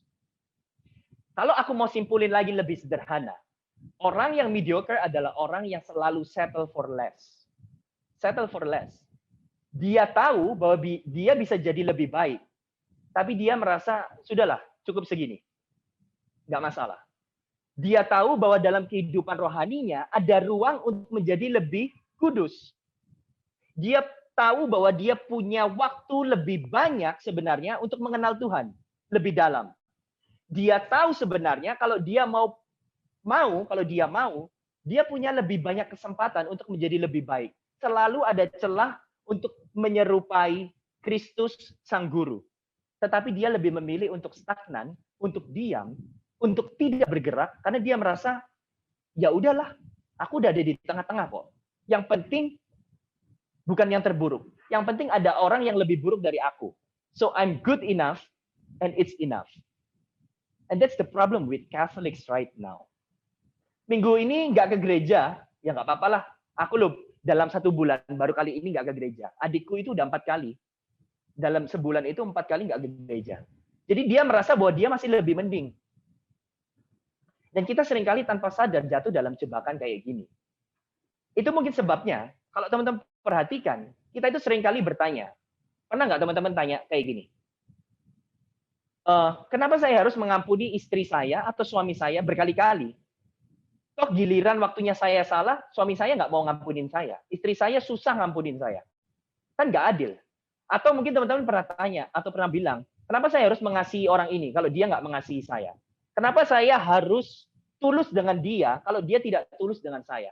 Jadi kita merasa bahwa kita cukup puas kalau kita sudah menjadi orang yang cukup. Jadi kita merasa nyaman kalau kita, yang penting kita nggak terburuk lah. Kalau orang lain jelek, ya at least aku sama jeleknya. Pokoknya aku bukan yang terburuk. Jadi kalau dia nggak tulus sama aku, ya aku nggak tulus sama dia. Nggak apa-apa, cukup. That's the spirit of mediocrity. Cuman, teman-teman harus ingat ini baik-baik. Seperti yang aku katakan, bahwa esensi menjadi seorang, ini perhatikan baik-baik, ini penting. Catat ini baik-baik. Esensi menjadi seorang murid, esensi menjadi seorang disciple, the heart of a true disciple is to be like your master, not to be better than others. Esensi menjadi murid Kristus, panggilan kita sebagai murid Kristus adalah menjadi sama dan serupa seperti Tuhan Yesus. Bukan cuma sekedar lebih baik atau bahkan sama baiknya dengan orang lain. Maka teman-teman harus ingat bahwa kehidupan rohani kita itu tidak diukur dengan level sekedar good enough. Tuhan itu tidak pernah mengundang engkau menjadi murid, menjadi orang Katolik yang cuma sekedar good enough. You are not called just to be, you are not called just to be so-so. Cuma jadi ada di tengah-tengah. Why? Because we are called for holiness. Itu sebabnya ini sudah ditegaskan oleh Gereja Katolik dan aku harus sampaikan ini. Dan ini ditulis sangat indah di dalam Katekismus Gereja Katolik nomor 2013. Aku nggak ada terjemahan bahasa Indonesia, tapi aku udah minta C. Shirley, mungkin bisa dibaca. Katekismus Gereja Katolik bilang gini, di nomor 2013. 2013 ya. Jadi jelaslah bagi semua bahwa semua orang Kristen dari status atau jajaran apapun dipanggil kepada kepenuhan hidup Kristen dan kesempurnaan cinta kasih. Oke, stop sampai situ dulu. Dikatakan jadi jelaslah bagi semua bahwa semua orang Kristen dikatakan. It's not only the task of a priest. Ini bukan hanya menjadi tugas seorang suster, frater. Enak banget kalau cuma tugas kita terus teman-teman nyantai-nyantai. Jadi ini tugas kita bersama, semua orang Kristen dari status apapun untuk dipanggil kepada, dikatakan apa di sana? Kepenuhan, fullness of Christian life. Kepenuhan hidup Kristen. Jadi teman-teman itu nggak dipanggil untuk jadi orang Katolik yang cuma 1/4, setengah, 3/4. Oke, pokoknya cukup baik. Dan ini seringkali kita lupakan bahwa kita cukup, ya pokoknya jadi Katolik cukup ke gereja hari Minggu, ngaku dosa setahun sekali, pokoknya yang standar lah. Padahal teman-teman tahu bahwa seharusnya teman-teman bisa jadi lebih baik. Dan dikatakan di sana, kalau dilanjutkan, dikatakan di Katekismus bahwa semua orang dipanggil kepada kekudusan. Itu sebabnya teman-teman sekarang akan paham, ini jadi make sense, ketika teman-teman dengar kisah tentang seorang anak muda kaya yang datang kepada Yesus, dan teman-teman tahu nggak kisah ini? Ada seorang anak muda kaya datang kepada Yesus, dia tanya kepada Yesus, kalau aku mau mendapatkan eternal life, apa yang harus kulakukan? Kemudian Yesus bilang apa? Lakukan semua hukum Taurat, hukum Musa. Jangan membunuh, jangan mencuri, jangan berzinah, hormati ibu bapamu, jangan berbohong, jangan bersaksi dusta. Kemudian orang yang kaya, anak muda ini bilang apa? Dia bilang, semuanya itu sudah kulakukan. Pernah dengar kisah ini? Pernah? Oke. Orang-orang itu kemudian bilang, semuanya itu sudah aku lakukan. Jadi dia ini orang yang baik. Kurang baik apa coba? Semua hukum Musa sudah dia lakukan. Tetapi Yesus katakan apa? Di Matius 19:16-26. Catat aja, aku bacain. Ketika orang ini bilang semuanya itu sudah aku lakukan, Yesus bilang apa? Dia bilang gini. Apabila engkau hendak menjadi sempurna. Yesus katakan sekali lagi. Apabila engkau hendak menjadi sempurna, pergi jualah harta milikmu, kembalilah ke sini, dan Yesus katakan apa? Come and follow me. Leh akrai. Come and follow me. So it's not enough just to be so Catholic. Nggak cukup bagi kita untuk jadi orang Katolik, orang Kristen yang cuman good enough. Panggilan kita sebagai orang Katolik ada terus menjadi pribadi orang Katolik, orang Kristen yang selalu menjadi lebih baik. That's why Pope Francis bilang berbahaya sekali kalau kita jatuh di dalam kebiasaan mediocrity. Jadi kehidupan kita sebagai orang beriman itu bukan soal apakah aku lebih baik dari orang lain apa enggak. That's not the case. Pertanyaannya bukan apakah aku ke gereja lebih sering daripada orang lain apa enggak. That's not the question. Pertanyaannya bukan apakah aku sudah pelayan lebih banyak dari temanku apa enggak. That's not the question. Pertanyaannya bukan apakah aku udah baca kitab suci lebih banyak dari orang lain apa enggak. That's not the question. Pertanyaannya adalah apakah hidupku sudah jadi seperti Kristus. Jadi pertanyaannya bukan apakah aku lebih murah hati daripada dia apa enggak. No. Tapi pertanyaannya apakah aku sudah murah hati seperti Kristus murah hati. Teman-teman dapat. Jadi pertanyaannya bukan apakah aku sudah mengampuni lebih banyak dari istri saya. No. Pertanyaannya, apakah aku sudah mengampuni seperti Kristus mengampuni? So the question is, am I kind like Jesus is kind? Do I forgive easily like Jesus forgive easily? Am I pure of heart like Jesus is pure of heart? Am I patient like Jesus is patient? So Jesus is always the standard. Teman-teman harus tahu bahwa standar satu-satunya untuk kehidupan iman Kristiani adalah menjadi serupa dengan Kristus, bukan menjadi lebih baik dari orang lain.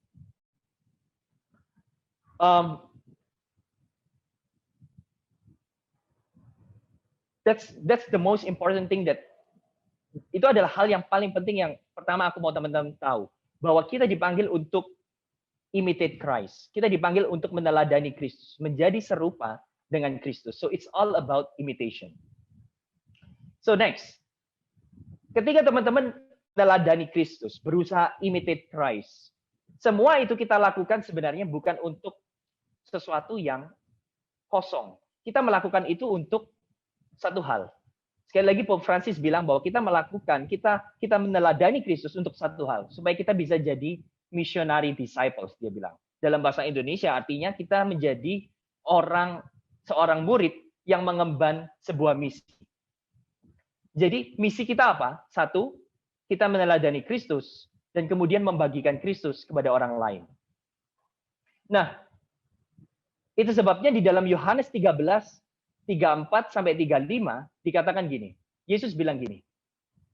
Aku memberikan perintah baru kepada kamu supaya kamu saling mengasihi sama seperti aku telah mengasihi kamu. Jadi perhatikan ini. Kamu harus mengasihi orang lain dengan standar kasihnya Yesus, bukan standar kasih istrimu, bukan standar kasih orang tuamu. You have to love like the way Jesus loves. Dan kemudian Yesus katakan demikian. Dengan mengasihi, dengan standar kasihnya Yesus, semua orang akan tahu bahwa kamu adalah muridku.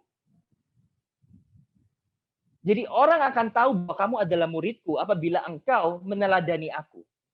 Itu sebabnya Yesus kemudian bilang di dalam Injil Matius, di akhir Injil Matius, dia bilang tentang, kita kenal dengan Great Commission. Dia bilang bahwa jadikanlah semua murid, semua bangsa muridku. Jadi Yesus bilang bahwa tugas kita adalah menjadikan semua orang murid Kristus. And this is our mission. Jadi teman-teman harus sadar bahwa teman-teman suka nggak suka, hidupmu itu semacam platform. Kalau teman-teman punya Instagram, kalau teman-teman punya Facebook, teman-teman punya sosial media, teman-teman akan tahu bahwa semua platform itu teman-teman gunakan untuk project your life, untuk menampilkan hidupmu. And that's the same thing with your life. Hidup teman-teman itu adalah platform untuk bisa menampilkan Kristus. Itu sebabnya don't waste the opportunity to proclaim, to share Christ to other people, to make disciple in your life, in your campus, in your workplace, even in your family. Kenapa? Karena terkadang seringkali Tuhan itu membutuhkan kita supaya orang lain tuh bisa melihat bahwa, oh ini loh Kristus. Kayak yang aku bilang bahwa untuk orang bisa lihat gerakan sang master, kadang-kadang dia harus lihat disciple-nya. Oh kalau disciple-nya seperti ini, berarti masternya seperti ini. Dan terkadang orang harus lihat hidupmu, supaya orang itu tahu Kristus itu seperti apa. Oke, jadi Yesus mengundang kita, dia katakan, leh afrai, come and follow me. Dan kita respon iya. Kalau teman-teman perhatikan, setelah seorang rabi di dalam zaman orang Yahudi memanggil, come and follow me, seorang rabi akan melanjutkan kata-kata berikutnya. Dia akan katakan gini, ada di Matius 11, 28 sampai 29. Cik Shirley bisa baca nggak? Matius berapa? 11, 28 sampai 29.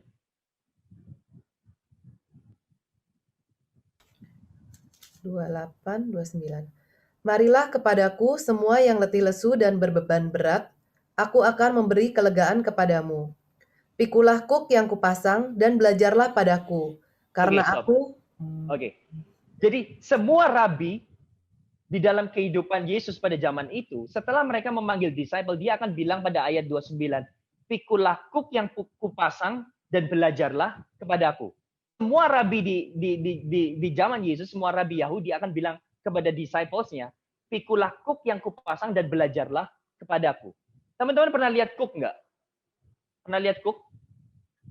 Kuk itu satu kayu panjang, atau terbuat dari kayu atau metal, tapi biasanya dari kayu. Biasanya dipakaikan di lehernya binatang, animal. Entah itu kambing, kerbau, atau sapi, dipasangkan di lehernya binatang. Tetapi teman-teman harus ingat bahwa kuk itu biasanya dibuat untuk satu pasang. Artinya untuk dua binatang. Jadi nggak pernah kuk itu dipakaikan hanya di satu binatang, tapi di dua binatang bersamaan. Nah, teman-teman harus tahu bahwa ketika kuk itu dipasangkan, jadi ada kambing lagi. Ada kerbau A sama kerbau B. Mereka dipasangin kuk. Artinya apa? Sekarang mereka itu jadi satu. Mereka nggak bisa dipisahin lagi. Kenapa? Karena dipasangin kayu yang sama.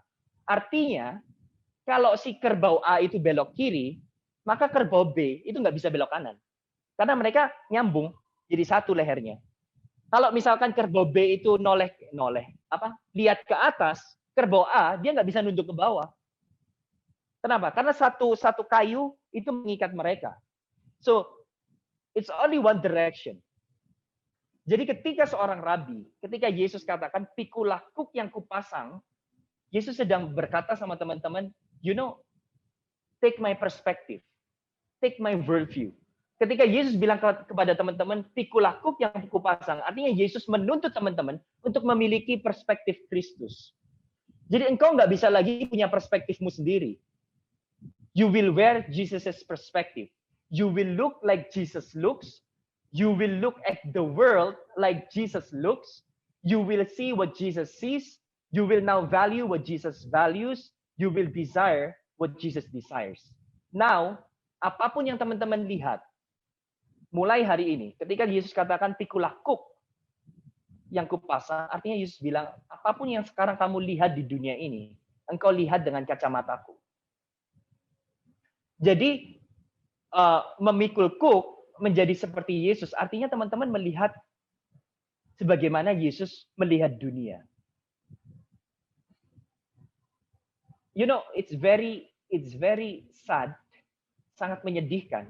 Kalau teman-teman lihat dunia kita sekarang, teman harus tahu bahwa dunia kita itu menawarkan ada begitu banyak cara pandang. Ada begitu banyak cara pandang di dunia ini yang seringkali itu berlawanan dengan cara pandang Kristus. Teman-teman sadar nggak? Kalau teman-teman nggak percaya, teman-teman tinggal, one click, you turn on your Netflix, you turn on your HBO, Fox, CNN, your internet, dan teman-teman akan lihat ada begitu banyak cara pandang dunia yang diberikan kepada teman-teman yang sangat berlawanan dengan cara pandang Kristus. Dan teman-teman harus ingat satu hal. Ketika teman-teman mengatakan, "Iya, aku mau jadi murid Kristus." Aku percaya bahwa teman-teman harus memilih. And it's all about decision. Ketika teman-teman bilang, "Yes, I wanna be God's disciple." Artinya teman-teman harus mengenakan cara pandang Kristus. Dan ketika teman-teman mengenakan cara pandang Kristus, perhatikan ini baik-baik. Ketika teman-teman mengenakan cara pandang Kristus, engkau akan sadari bahwa engkau harus siap menjadi berbeda. Bahkan to the point, teman-teman akan jadi aneh di mata dunia. Ketika teman-teman mengenakan cara pandang Kristus, dunia akan melihat teman-teman sebagai orang yang aneh. Kenapa? Karena cara pandang Kristus, perspektif Kristus itu sangat berbeda dengan cara pandang dunia. Teman-teman nggak percaya? Dunia ini katakan gini, kalau kamu mau enjoy life, this is the way. Kalau kamu lagi bosen, tinggal telepon temanmu. Bahkan sekarang, makanya teman-teman punya term friends with benefit. Pernah dengar friends with benefit? That's how the word offers perspective. Kalau teman-teman bosen, telepon temanmu, telepon your friends with benefit, dan teman-teman tinggal, just have Netflix and chill. That's what the word says. Kalau teman-teman lagi ke party, teman-teman mau enjoy life, ya, okay, just do what you want, even to the point that you have one night stand. Makanya sekarang ada begitu banyak term yang kamu tahu bahwa itu adalah cara pandang yang sangat-sangat tidak sesuai dengan cara pandang Kristus. Dunia ini katakan, kalau teman-teman mau sukses, prinsip ekonomi katakan apa? Prinsip ekonomi akan katakan kalau teman-teman mau raih untung sebanyak-banyaknya, artinya teman-teman harus meminimalkan cost seminim-minimnya. Betul nggak? Kalau teman-teman mau dapat revenue, kalau teman-teman mau dapat untung sebanyak-banyaknya, cost-nya harus ditekan semaksimal-maksimalnya. Betul nggak? To the point, kalau perlu, to the point kamu exploit your workers. Suruh pegawaimu, pembantumu, your helper kerja sekeras-kerasnya, drivermu kerja sekeras-kerasnya, kasih libur sedikit-sedikitnya, tapi kasih gaji sekecil-kecilnya. That's how the world tells you how to do things. Prinsip ekonomi. Perlakukan buruhmu, kalau teman-teman punya pabrik, perlakukan buruhmu, suruh kerja sekeras-kerasnya, peras sekeras-kerasnya, tapi kasih gaji seminim-minimnya. Tapi teman-teman harus sadar, I think that's not the way Jesus sees things. Betul nggak? Bahkan gereja Katolik, kalau teman-teman pelajari the social teaching of the church, ajaran sosial gereja, that's not how Jesus treats people. Tetapi dunia mengajarkan sesuatu yang berbeda. Kalau teman-teman lagi di rumah sendirian, bosen, buat yang cowok, yang cewek juga, just easy. Just one click and free, you go to the Pornhub or other porn sites, and you can find, enjoyment, something that can give you pleasure. That's how the world offers you. Dunia ini akan katakan use people, dan setelah teman-teman pakai, teman-teman satisfied, teman-teman dipuaskan, just throw them away. That's how the word teaches you, always. Tetapi aku percaya bahwa that's not how Jesus treats women. That's not how Jesus treats men, vice versa. That's not how Jesus treats a human person that he loved. Jadi teman-teman harus tahu, bahkan Yohanes Paulus juga katakan bahwa manusia itu untuk dicintai, bukan untuk dipergunakan. Jadi teman-teman harus tahu, poinnya adalah ketika kalau teman-teman mengenakan hook Yesus, ketika teman-teman mengenakan perspektif Kristus, teman-teman harus siap. Teman-teman akan jadi aneh di mata dunia. Teman-teman akan jadi orang yang berbeda di mata dunia. Aku nggak bilang bahwa teman-teman nggak boleh nonton Netflix, CNN, HBO, aku juga nonton Netflix. Tapi perhatikan ini baik-baik. Apabila engkau tidak mengenakan hook yang diberikan oleh Yesus, ketika engkau tidak mengenakan cara pandang Yesus, engkau tidak mengenakan perspektif Kristus, dan kemudian engkau keluar dari rumahmu, dan kemudian engkau tidak memfilter apa yang engkau lihat dan engkau dengar, you will lose. You will lose. Kenapa? Karena murid Kristus itu selalu mengadopsi, mengenakan secara utuh cara pandang Kristus. Dan seorang murid itu tidak akan pernah mengganti apapun, sekalipun dia akan tambah aneh di mata dunia. Itu mungkin teman-teman akan alami ketika teman-teman mulai berusaha untuk mengikuti Kristus. Dunia akan bilang, kamu itu aneh. Kamu itu kan bukan romo. Kamu bukan frater. Kamu bukan suster. Kamu bukan religius. Tapi kenapa kamu harus begitu religius? Kenapa kamu doa terlalu sering? Kenapa kamu posting kebaikan Tuhan terlalu sering? Kenapa kamu ke gereja sampai harus setiap hari? For what?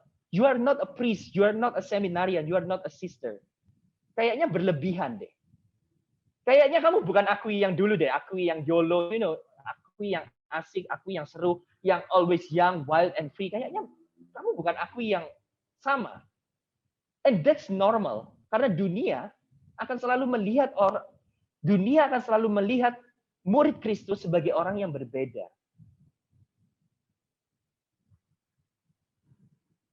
Tapi teman-teman harus tahu satu hal. Ini poin yang penting yang aku mau kasih ke teman-teman. Ketika teman-temanmu bilang, atau orang-orang di dekatmu, atau dunia bilang bahwa sekarang kamu bukan akui yang sama, kamu akui yang beda, kamu nggak lagi asik, kamu nggak lagi keren, kamu nggak lagi YOLO. Aku mau kasih tahu teman-teman. Justru di saat orang bilang bahwa kamu beda, di saat itu aku mau bilang bahwa teman-teman sudah berhasil. Karena kalau orang melihat akui tetap sama seperti akui yang dulu, artinya kamu belum jadi murid Kristus. Tetapi di saat orang mulai katakan sama kamu, kamu akui, kamu kok jadi aneh ya? Kamu nggak sama lagi kayak aku yang dulu, yang aku kenal. I want to say to you, that's a right, path. Because sekarang orang tahu dengan betul bahwa kamu bukan lagi milik dunia. Orang tahu, dunia tahu bahwa sekarang kamu milik Kristus. Jadi sebagai penutup, aku cuma mau katakan sama teman-teman. Hari ini aku nggak kasih sesuatu yang baru. Aku yakin teman-teman udah pernah dengar ini di mana-mana, di renungan di mana-mana tentang bagaimana meneladani Kristus, bagaimana menjadi murid Kristus. Cuman aku mau tutup ini dengan satu hal. Saya nggak tahu apakah teman-teman pernah bertanya sama dirimu sendiri. Kenapa sih saya harus menghabiskan begitu banyak waktu? Kenapa saya harus menghabiskan begitu banyak energi supaya saya bisa diterima oleh dunia? Kenapa saya harus seringkali merasa tertekan, harus seringkali merasa resah kalau misalkan saya terlihat beda atau dianggap aneh karena sekarang saya milik Kristus? Kenapa saya begitu takut untuk ditolak oleh dunia? Saya nggak tahu apakah teman-teman pernah bertanya ini. Ketika saya jadi murid Kristus, saya dianggap aneh, saya dianggap beda. Kenapa teman-teman tanya ke dirimu, kenapa saya harus begitu khawatir untuk ditolak oleh dunia? Kenapa saya harus begitu khawatir untuk tidak diterima oleh orang-orang atau tempat-tempat di mana saya dulu hidup? Kalau pada endingnya, engkau tahu bahwa tujuanmu sebagai murid Kristus adalah menjadi serupa seperti Kristus, supaya engkau berkenan di hadapan Tuhan. Kenapa engkau harus begitu khawatir dengan apa kata dunia, kalau pada endingnya kamu tahu, tujuanmu sebagai murid Kristus itu cuma satu, supaya engkau berlaku berkenan di hadapan Tuhan. So you are not here to please the world. Kita tahu sebagai murid Kristus kita hadir bukan untuk menyenangkan dunia, tetapi kita hadir untuk menawarkan, menjadi berbeda, menjadi tidak sama seperti dunia. Supaya orang bisa tahu bahwa dia lihat Akwi, dia lihat Frater Tommy, dia lihat Elisa, dunia sekarang tahu bahwa, oh ini loh murid Kristus. So this is the disciple of Christ.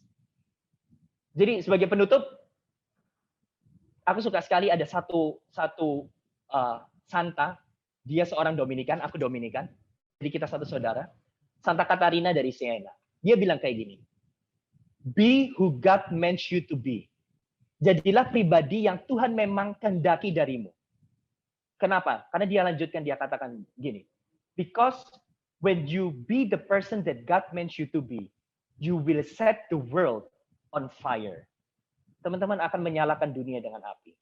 Jadi malam hari ini saya cuma berdoa supaya kita menyadari bahwa di tahun yang baru kita menyadari bahwa panggilan kita itu sebagai seorang murid Kristus. And we know that kita dipanggil menjadi murid Kristus. Tetapi bukan seorang murid yang pasif, bukan murid yang cuma stagnan, murid yang bahkan tidak bergerak sama sekali. Sebaliknya kita bisa menjadi orang Kristen, orang Katolik yang mampu menyadari our nature, bahwa kita dipanggil untuk menjadi sama dan serupa dengan Kristus yang adalah guru kita. Supaya ketika orang lain di sekitar kita itu ngelihat kita, apalagi mulai tahun yang baru, ketika orang lain itu melihat kita, mereka tahu, oh ini loh orang Katolik, so ini loh pengikut Kristus, ini murid Kristus. Dan teman-teman harus tahu bahwa we do not belong to ourselves, we are His. Kita milik Kristus. Dan berani menjadi saksi hidup, sekalipun teman-teman harus tampak aneh, weird, strange, to the eyes of the world. Jadi terakhir, aku mau tutup ini, dan aku berdoa supaya kita semua bisa menjadi orang Katolik yang gak mediocre. Orang Katolik yang gak cuman puas hanya jadi orang yang di tengah-tengah. Tetapi kita selalu berusaha untuk menjadi orang Katolik yang semakin hari semakin kudus, semakin hari semakin lebih baik, dan semakin hari ketika orang lihat kamu, dia cuma bisa bilang, oh ini Tuhan Yesus. Tuhan Yesus memberkati kita. Thank you. Aku balikin ke Akwi. Amin. Thank you, Frater. Semoga Akwi sungguh menjadi aku yang tidak YOLO lagi ya. By the way, kenapa example-ku selalu Akwi ya? Iya, kenapa? Banyak padahal orang, ada 80 lebih. Tahu, bingung juga. Oke, teman-teman. Sekarang kita masuk ke sesi Q&A, question and answer. Sekali lagi, kalau teman-teman masih ada yang mau bertanya dari apa yang Frater udah sharingkan, boleh diketik di kolom chat. Tapi kalau misalkan kalian mau langsung unmute mic kalian, terus langsung nanya juga boleh. Jadi aku sekarang akan mulai dengan bacain pertanyaan yang udah masuk di kolom chat. Tapi nanti kalau misalkan ada yang mau unmute, silakan langsung unmute dan tanya, nggak apa-apa ya. Oke, aku mulai dengan nanya pertanyaan pertama ya. Ini pertanyaannya mana nih? Selamat malam, Frater. Mau tanya, apakah ada perbedaan makna dari murid dan anak Tuhan? Kenapa ada dua istilah tersebut? Thanks before, Frater. I think kalau teman-teman tanya apakah ada bedanya, aku rasa ketika kita menggambarkan seseorang atau sesuatu di dalam kitab suci selalu digambarkan dengan banyak hal. Yesus digambarkan dengan banyak hal. Yesus digambarkan sebagai pintu surga. Pintu surga betul nggak sih? Enggak ya. I'm the way. Ya, aku adalah jalan. Dia digambarkan sebagai jalan. Tapi dia juga dilambangkan sebagai anak domba. Dia dilambangkan sebagai Alfa dan Omega. Jadi dalam kitab suci seringkali seseorang itu digambarkan dengan banyak hal. Termasuk kita. Kita digambarkan sebagai seorang hamba. Kita digambarkan sebagai seorang anak. Di saat yang sama kita digambarkan sebagai seorang murid. Tujuannya apa? Bahwa teman-teman akan mendapatkan perspektif atau gambaran yang berbeda tentang diri teman-teman. Bahwa teman-teman bukan cuma sekedar seorang hamba. Kita ini hamba. Tetapi di saat yang sama engkau tahu bahwa engkau juga seorang anak. Pada saat engkau mengetahui bahwa engkau seorang anak, tapi engkau juga diajari bahwa engkau juga seorang murid. Engkau harus menjadi anak yang murid, seorang yang patuh. Jadi aku rasa kalau ditanya apakah perlu dibedakan, aku rasa enggak. Tetapi sebenarnya dua istilah atau tiga istilah yang berbeda, semuanya digunakan untuk saling melengkapi. Supaya teman-teman punya gambaran yang lebih lengkap siapa kita ini. Paham nggak ya maksudnya? Jadi saling melengkapi. Bukan untuk saling membedakan.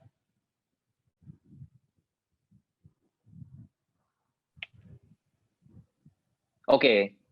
By the way, kalau misalkan yang bersangkutan bertanya tadi masih mau bertanya, langsung lanjut nggak apa-apa ya. Tapi sementara aku bakal lanjutin ke pertanyaan berikutnya. Mau tanya, contoh melakukan firman Tuhan yang baik dan benar itu seperti apa, Frater?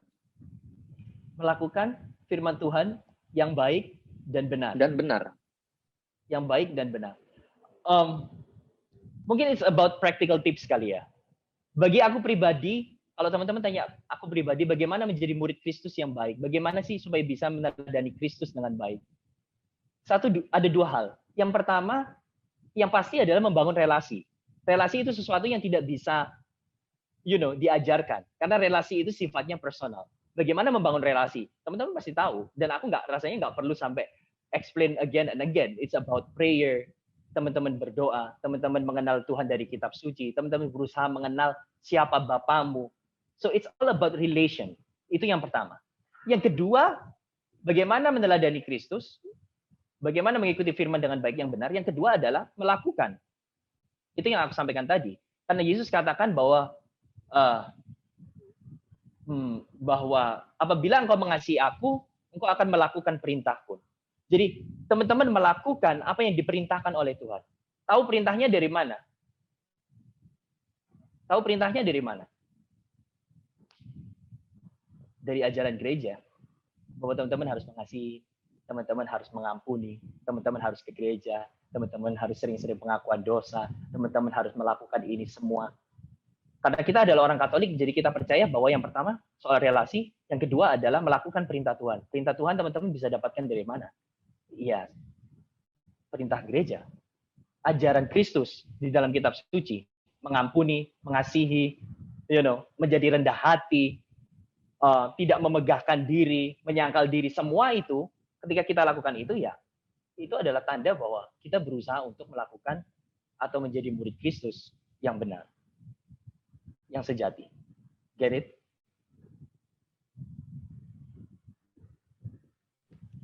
Oke.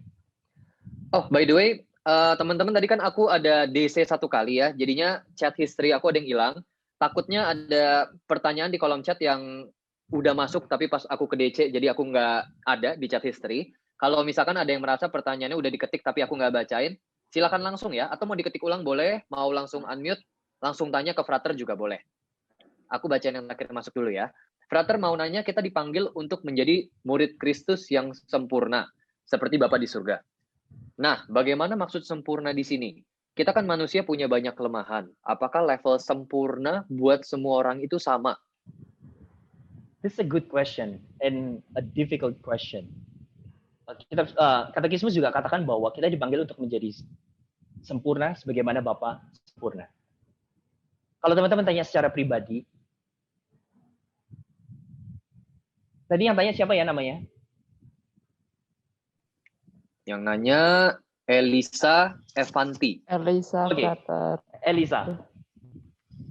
Aku percaya bahwa ketika kita bicara soal sempurna, itu bukan berarti, ketika kita bicara soal kekudusan, aku percaya bukan berarti orang yang kudus adalah orang yang sempurna di dalam arti tidak pernah melakukan kesalahan.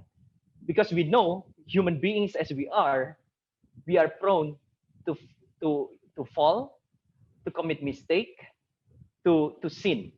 Tetapi teman-teman harus paham, teman-teman harus bisa membedakan antara orang yang jatuh karena dia menolak untuk melakukan yang baik, bedakan dengan orang yang jatuh karena dia sudah berusaha sebaik mungkin, dia sudah berusaha sebisa mungkin, tetapi karena sisi manusiawi dia masih jatuh.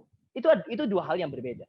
Bedakan orang yang tidak melakukan perintah Kristus karena masa bodoh, aku nggak peduli dengan perintah Kristus, I don't care with what he commands, dengan orang yang aku cinta Tuhan, aku mau melakukan perintah Tuhan, tetapi ketika aku berusaha melakukan yang terbaik, aku masih jatuh. So those things are different. You get what I mean? Jadi aku rasa menjadi sempurna adalah orang yang berusaha, kayak aku tadi bilang, your very best, intentional, deliberate, yang terbaik yang kamu mampu untuk menjadi serupa dengan Kristus, untuk hidup kudus. Tetapi ketika kamu jatuh, when you fall, you get up. When you fall, you get up. When you fall, you get up. Over and over again, without giving up. And I think that's sempurna menurutku. Orang yang berusaha untuk mengikuti Kristus, sekalipun dia jatuh, dia rendah hati, dia bangkit, dia berusaha lagi sebaik mungkin, dia jatuh, dia bangkit, terus sampai dia mati. Menurutku itu adalah orang yang sempurna.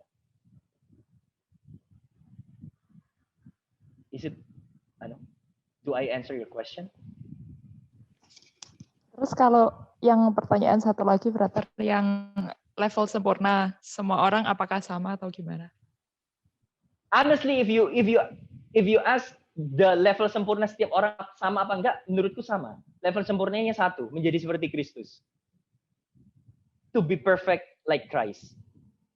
Tapi kita tahu bahwa kadang kita jatuh, kayak aku bilang. Ketika teman-teman berusaha sebaik mungkin, teman-teman jatuh.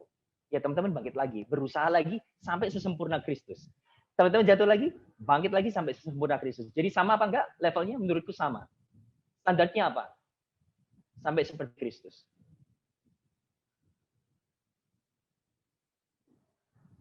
Thank you, brother. Terima kasih juga pertanyaannya. Frater, aku juga punya pertanyaan. Mungkin ini juga berhubungan dengan pertanyaan praktikal ya. Tapi kayak tadi kan di awal-awal Frater sharing soal disciple sama student kan. Kalau disciple itu kan tadi salah satu perbedaannya dibanding student adalah disciple give his or her entirety, bener nggak ya? Tadi ada kata-kata kayak gitu kan ya. Nah, dalam hal ini kan kita lihat di Alkitab kan kayak ketika Simon Petrus ya sama Andreas dipanggil sama Yesus untuk jadi muridnya, mereka kan penjala ya. Nelayan, penjala ikan. Terus begitu dipanggil jadi murid Yesus, ikut gue gitu, follow me. Terus dia langsung lepasin kan jalanya kan.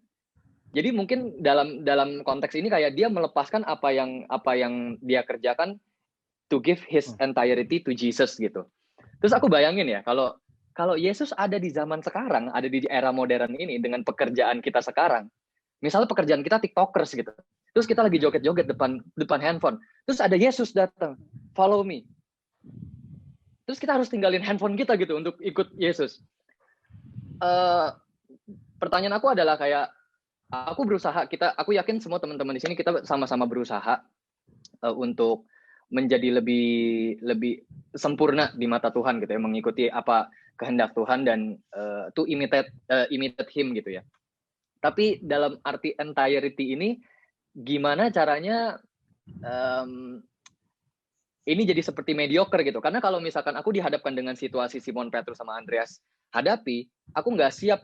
Sekarang nih ada Yesus tiba-tiba datang kayak follow me. Aku tuh nggak siap untuk ninggalin atau naruh jala aku untuk ngikut Tuhan Yesus gitu. Dan apakah untuk jadi disciple di sini memberi entirety kita harus dalam konteks meninggalkan jala kita, apapun jala yang sedang kita pegang, pekerjaan kita di zaman modern ini, atau kayak gimana gitu? Gimana kita bisa give our entirety juga? Pertanyaan yang bagus sih. Kalau misalkan Yesus datangnya sekarang gimana? Aku juga nggak bisa jawab pertanyaan itu. Kenapa? Karena hal yang sulit adalah ketika kita mengandai-andaikan apa yang terjadi 2000 tahun yang lalu kalau terjadi sekarang. Karena konteksnya sudah sangat berbeda. Ketika Yesus memanggil Petrus dan Andreas sebagai murid meninggalkan segalanya, pekerjaannya, keluarganya. Dalam konteks karena Yesus masih hidup dan dia mencari pengikut, rasul. Paham ya? Tetapi konteks sekarang adalah Yesus sudah ada di surga, Yesus sudah meninggal, sudah bangkit, dan kita menjadi penerus Kristus dalam konteks dunia yang sekarang. Dan gereja menjelaskan bahwa engkau bisa mengikuti Kristus sesuai dengan statusmu masing-masing. If you are a husband, so follow Christ as a husband. If you are a wife, follow Christ as a wife. Kalau teman-teman adalah pekerja, teman-teman follow Christ as pekerja, as worker. Jadi kalau aku ditanya, gimana memahami giving entirety in this present moment, in the modern era? Mungkin jawabanku cuma satu, bahwa teman-teman selalu mengutamakan Kristus di atas segalanya.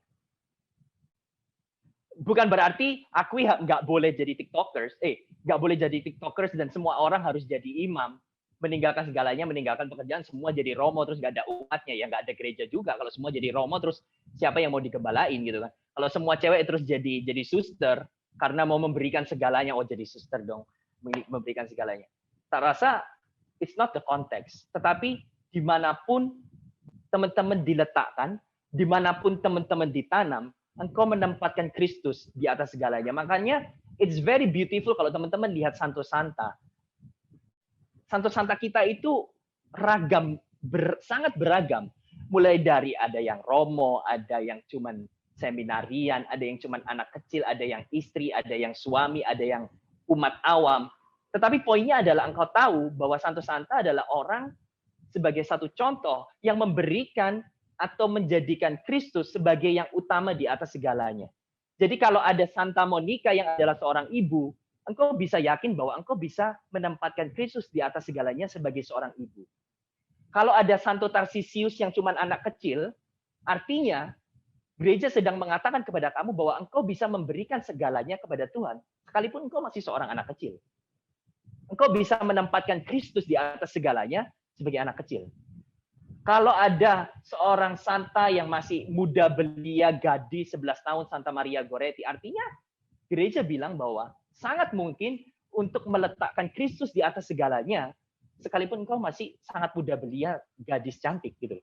Jadi gereja mengatakan bahwa memberikan segalanya pada konteks zaman sekarang adalah bukan berarti semua terus jadi romo, jadi suster, jadi rahib. No.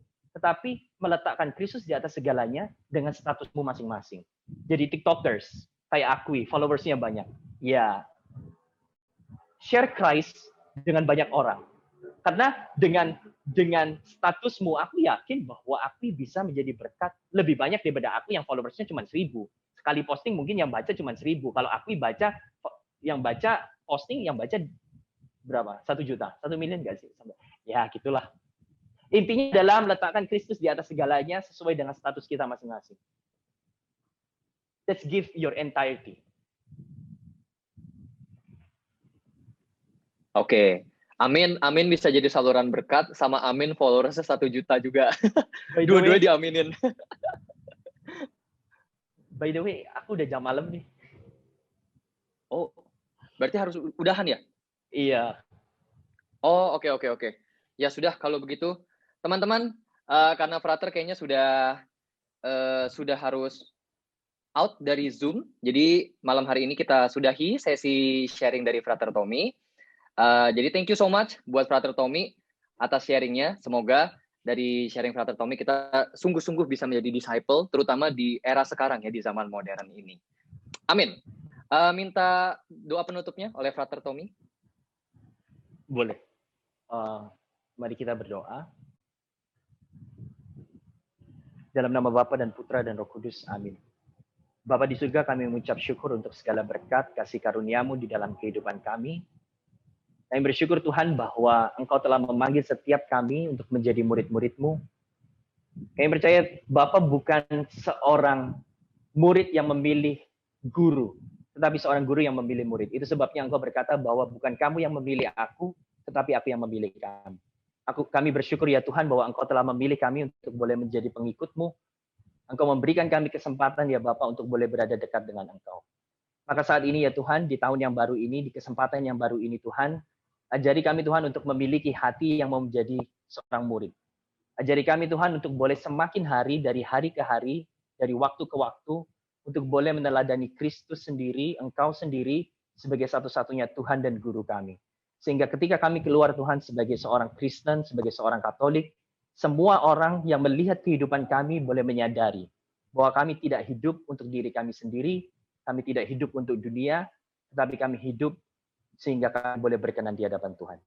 Ajari kami Tuhan untuk boleh menjadi berkat, sehingga setiap orang yang kami temui, setiap orang yang menjadi sahabat kami, teman kami, acquaintance kami, semuanya boleh mengenal Kristus. Bunda Maria, Bunda pendoa kami, doakanlah kami selalu anak-anak-Mu, sehingga kami boleh di dalam lindungan-Mu. Dan terimalah salam hormat kami. Salam Maria, penuh rahmat Tuhan sertamu, terpujilah engkau di antara wanita, dan terpujilah buah tubuhmu Yesus. Santa Maria Bunda Allah, doakanlah kami yang berdosa ini, sekarang dan waktu kami mati. Amin. Dalam nama Bapa dan Putra dan Roh Kudus. Amin. So thank you so much teman-teman semua.